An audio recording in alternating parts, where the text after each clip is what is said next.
Back in 2013, a film called Raanjhanaa hit theatres across India. It was a love story that struck a chord, a commercial hit and a critical success. 12 years later, it's back on the big screen. After all, nostalgia sells. Re-releases are the new gold mine. But this one's different. This one has everyone talking because the ending is not the same. Was the film reshot? No, it wasn't. The ending was altered by artificial intelligence, and now it is raising some serious questions. Questions like, who owns a story once it's told? The studio that paid for it? The director who shaped it? Or the audience who made it iconic?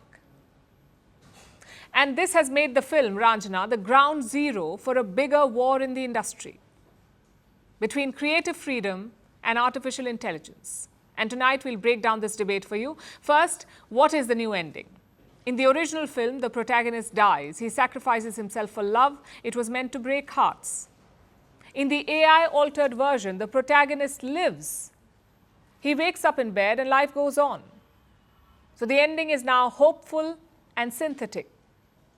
It is also deeply at odds with the filmmaker's vision. And that has made him furious.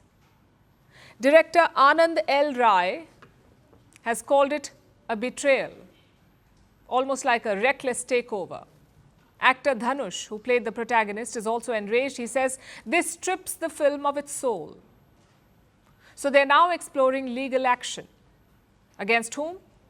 Eros International, the production house behind this. They hold the rights to the movie, and they're the ones who used AI to alter it before re-releasing the film. And while doing so, they did not consult the creators. Is this legally allowed? Can a production house do this? Well, that's where it gets murky. Copyright laws in India usually favor the producers. They finance the movie, so they own most of the rights. If Eros owns all the rights, including the final cut, this is fair game. Technically, they can modify and re-release the film, even with an AI-generated twist. But legal does not always mean ethical. And that's the tricky part. Imagine rewriting Schindler's List, so it ends with a dance number. Or turning Swades into a horror movie. Sure, you can do it, but should you? And this is not just about the ending. It's about who gets the final say in storytelling. Is it the director who wrote the final scene or the production house who paid for it? And we have to ask this question because here's the real structural flaw. Indian film contracts are outdated. They rarely include clauses about artificial intelligence or even digital reboots. Most writers and directors do not retain any rights after delivery. There are no clauses protecting artistic integrity. This is something Hollywood fought for in 2023. There were mass strikes that demanded protections from AI, and they did get some concessions. But Bollywood has none. There is a serious lack of protective frameworks, and in that vacuum, AI becomes a backdoor. Also, let's be clear here, the problem is not artificial intelligence per se.